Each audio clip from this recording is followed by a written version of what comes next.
Hey everybody, welcome to the Wednesday, April 8th lecture for American Legislative Process, and I hope that all of you guys are doing well.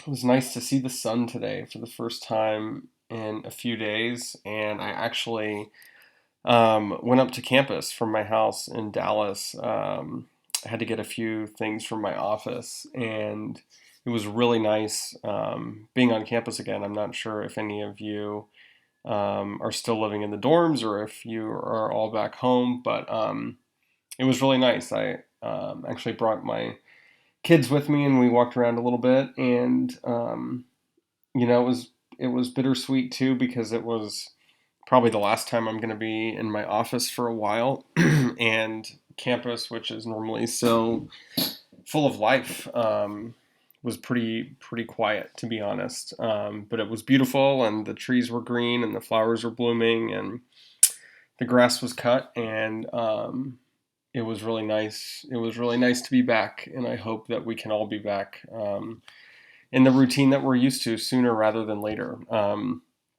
right, so first things first. The annotated bibliography is still due on Friday.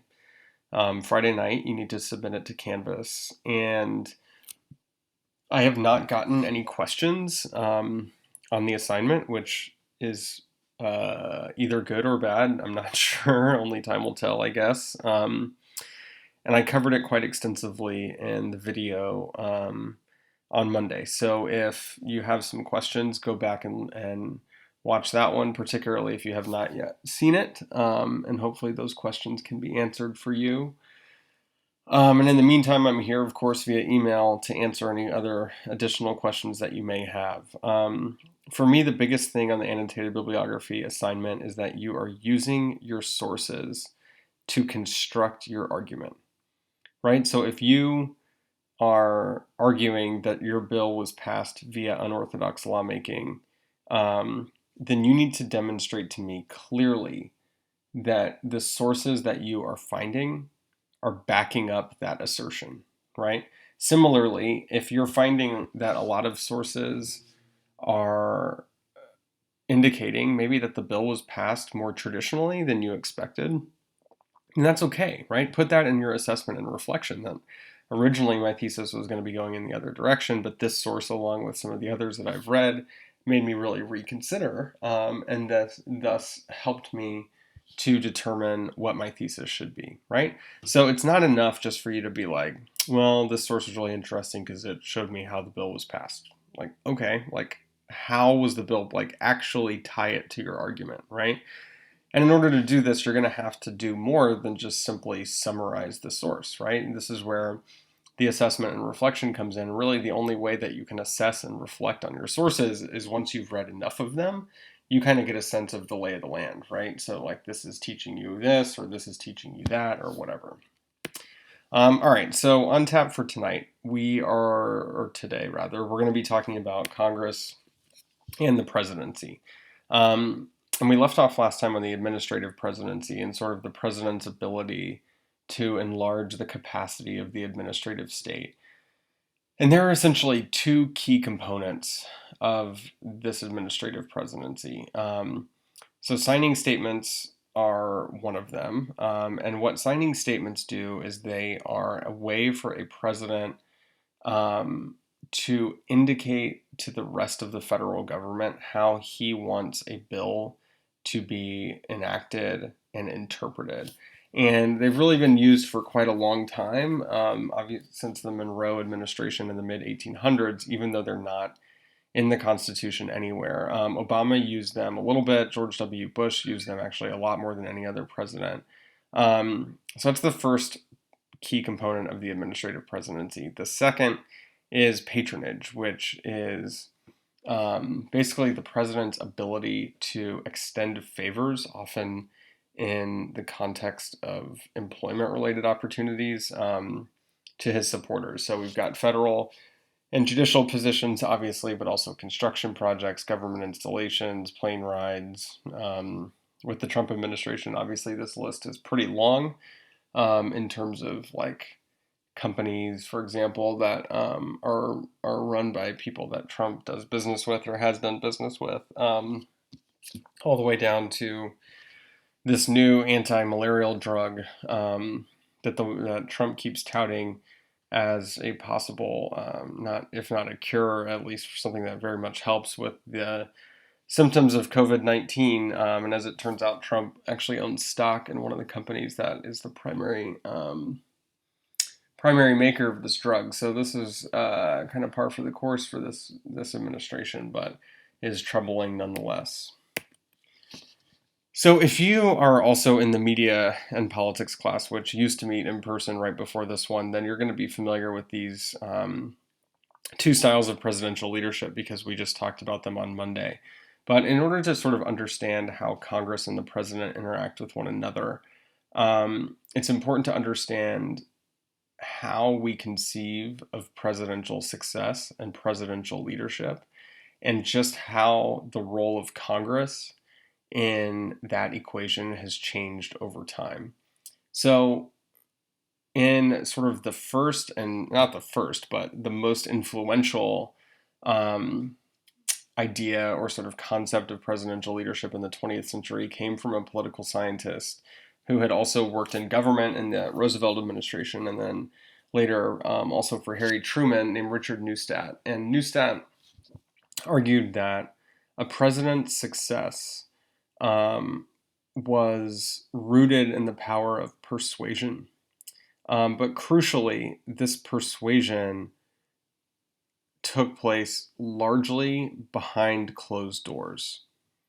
So we have a president that is sort of reliant on his ability to convince not the public that his plans are correct, but to convince fellow lawmakers, and in this case, members of Congress. And that often this persuasiveness was done behind closed doors, and it was done out of the view not only of the American people, but of the media, right? And so this, you can clearly see why this would have taken hold when it did in the 1940s and 50s.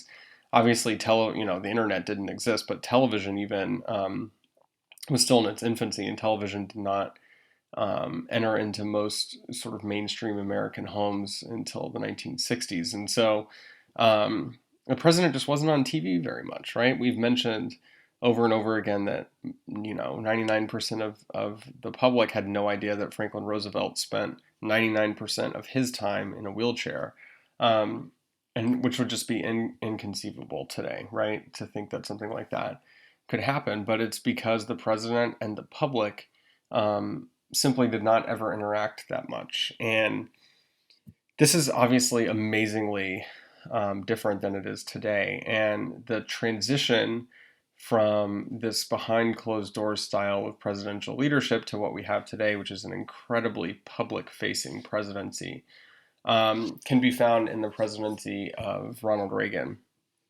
And so this new sort of idea of presidential leadership that Samuel Cornell at University of California, San Diego coined the going public style of presidential leadership.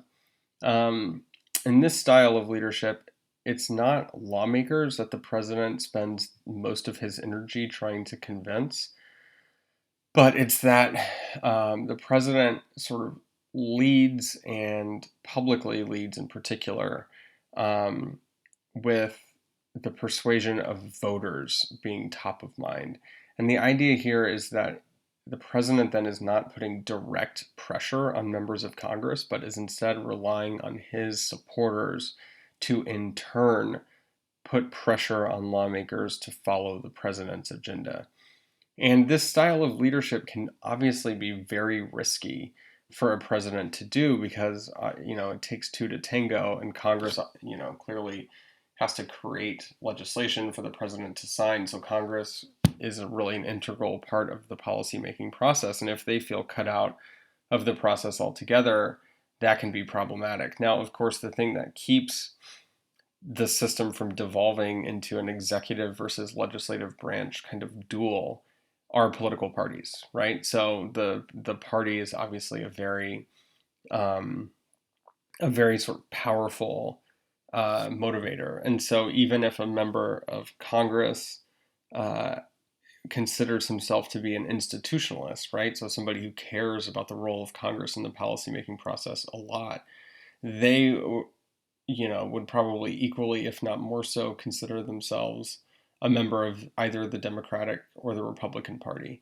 And so in that case, in order to be a good member of the party, um, that institutionalist is likely to support the executive if the executive is of the same party, even if it means a sort of downgrade in the power of the institution, in other words, Congress, that they care about a lot, right? And so here, the engagement with lawmakers is sort of threatening, really, rather than negotiating.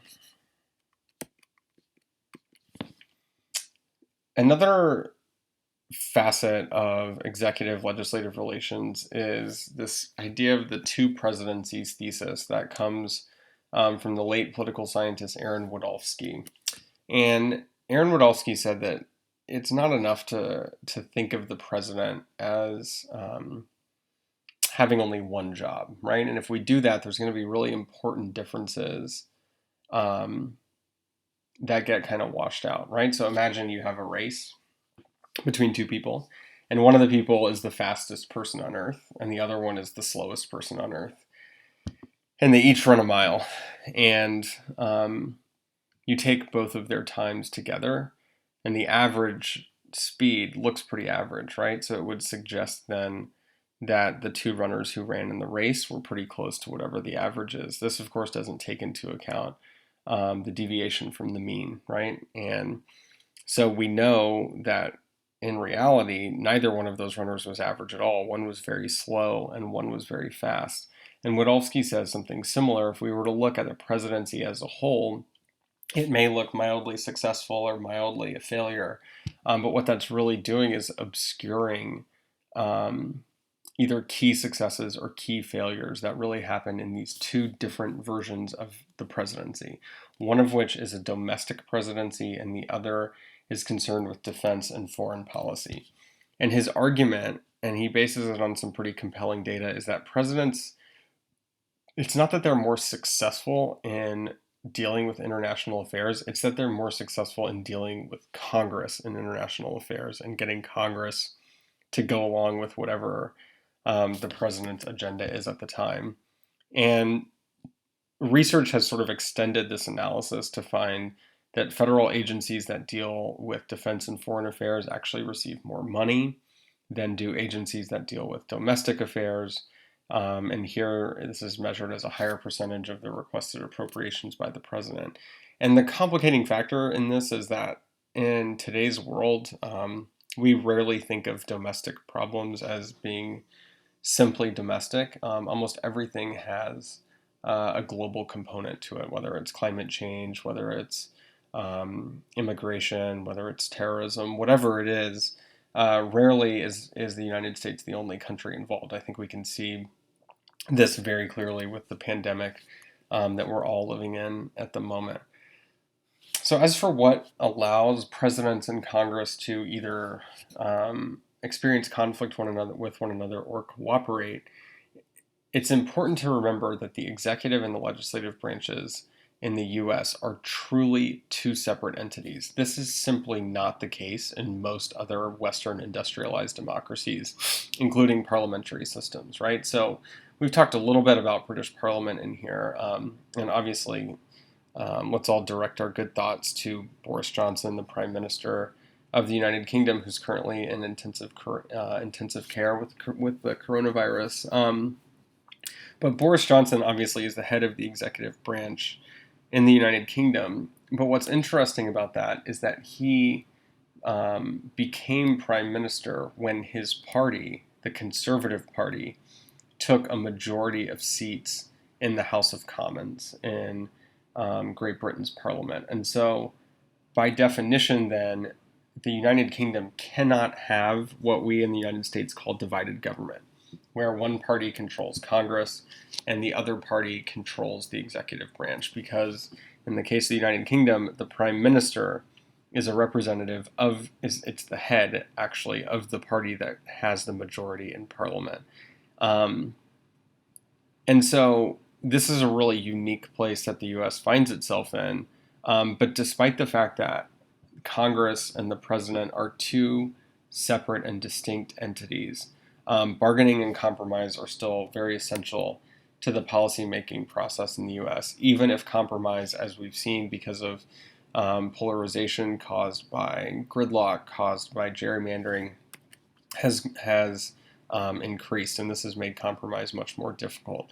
So there are four, there are more than four, but four that we'll talk about, factors that tend to affect interbranch bargaining. So the partisan ties between members of Congress and the president, so the role of the party, which I've already talked about a little bit, public expectations for Congress and the president to get things done, for Congress to follow the president's agenda, institutional constituencies, so worrying about the sort of successes or failures of the institution, and then the fourth are time horizons. And so we'll go through these one by one, and then we'll be done for the day. So partisanship is a source of both collaboration and conflict, right?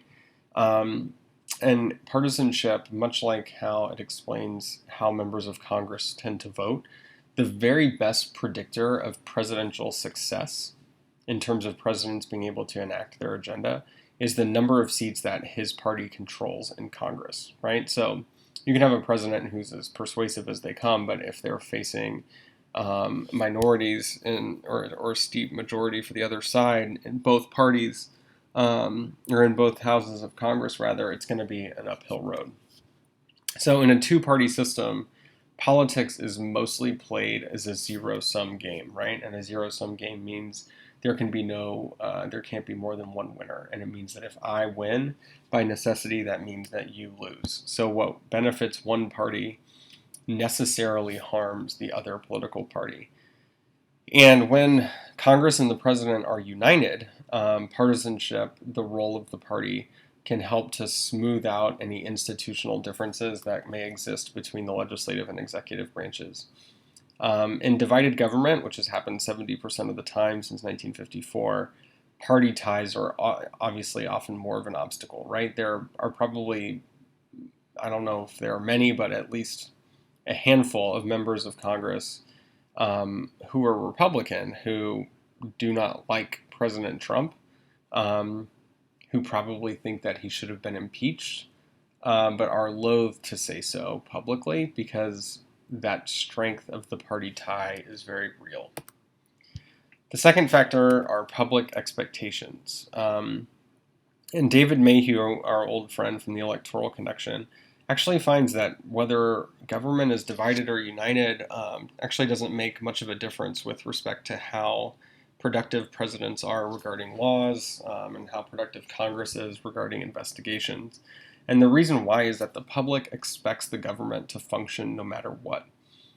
Whether this remains true after this pandemic will remain to be seen, but this includes obviously routine business that the government needs to do, but also responses in times of crisis.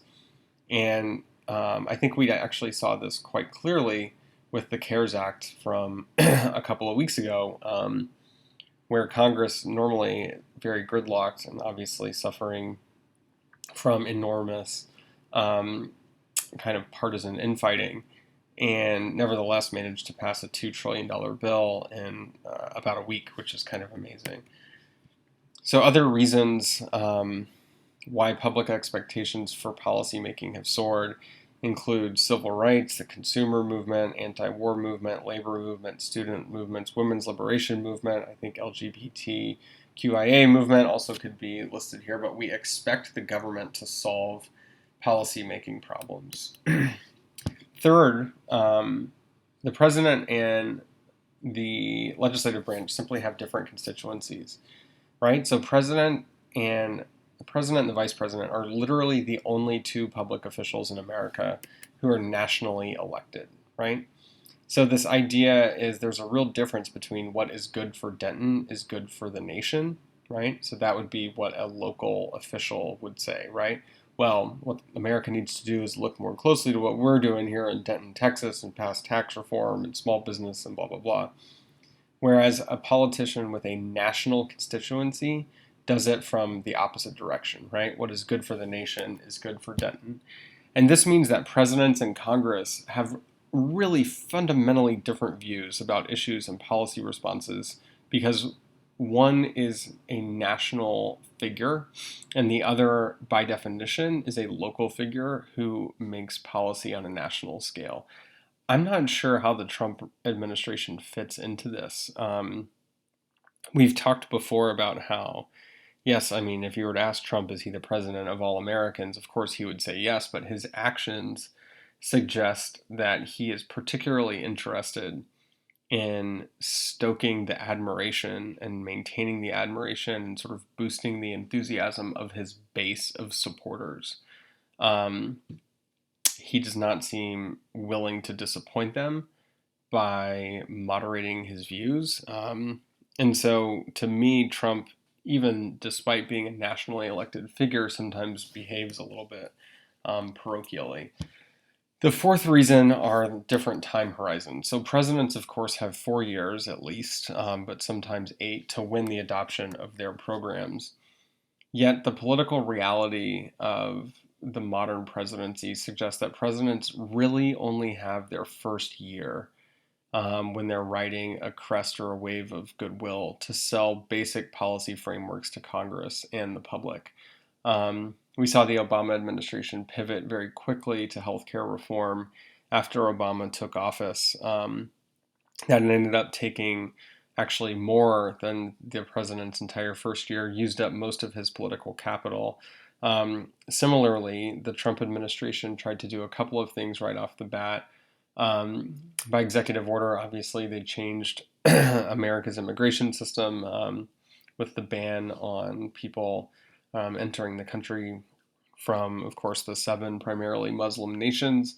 So that was an executive order that was signed literally in the president's first week of office. And then, of course, the attempts to repeal Obamacare, all 3 of which, I think there were 3 that were serious, sort of ended in spectacular failure.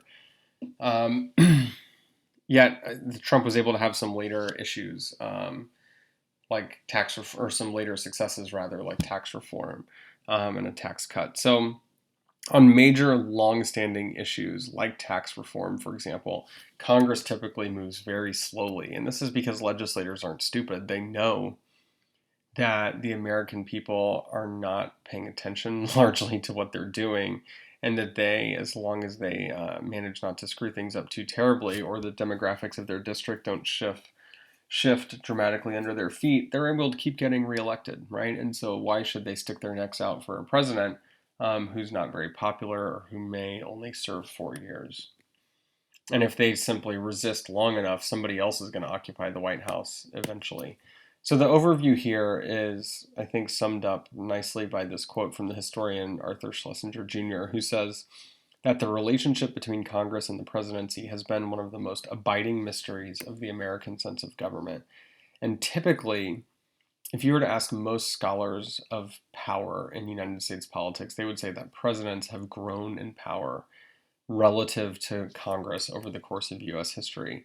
Yet there have been periods of presidential ascendancy that have been followed by periods of congressional assertiveness, such as presidential ascendancy during the Roosevelt administration, continuing all the way up through really the administration of Richard Nixon, which of course ended quite spectacularly in 1974 with his resignation due to the Watergate scandal. And then you had Congress throughout the rest of the 70s and into the 80s reasserting itself, attempting to be a much more major player in the national policy making story.